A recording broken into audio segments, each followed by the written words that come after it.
Kindness. Activity kindness Bingo. इयत्ता 2री ते 4थी. नमस्कार. हॅपीनेस लॅबमध्ये आपले स्वागत आहे. आज आपण विद्यार्थ्यांमध्ये दयाळूपणा कसा रुजवता येईल हे पाहूया.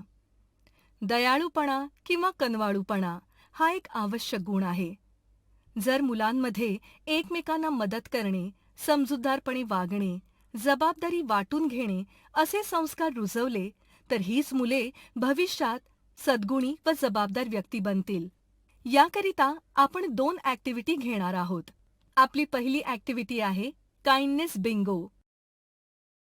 त्यासाठी आपल्याला पेन, पेन्सिल, खोड रबर आणि बिंगो शीट्स करिता कार्ड पेपर किंवा वही हे साहित्य लागेल.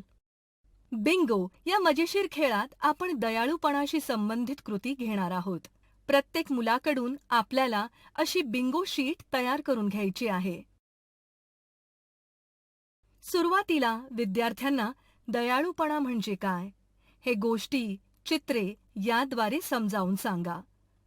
उदाहरणार्थ ईदगाची गोष्ट. त्यानंतर आपल्याकडील बिंगो शीट दाखवा.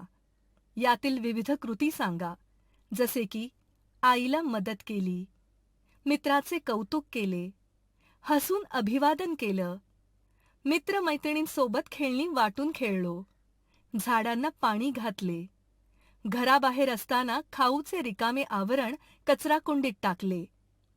प्रत्येक कृतीचा अर्थ विद्यार्थ्यांना समजावून सांगा. त्यांना सांगा की आठवड्याभरात यातील ज्या कृती तुम्ही कराल त्या रकान्यात बरोबर चिन्ह द्यायचे आहे. जो सर्वात जास्त कृती करेल तो त्या दिवसाचा किंवा आठवड्याचा काइंडनेस लीडर बनेल. हा खेळ शिक्षकांनी आठवड्याने किंवा पंधरवड्याने घ्यावा आणि मुलांना त्यांचे अनुभव सांगण्यास प्रोत्साहन द्या. काइंडनेस बिंगो हा फक्त खेळ नाही, तर विद्यार्थ्यांच्या मनात दयाळूपणाची बीजे रोवणारा एक प्रभावी उपक्रम आहे.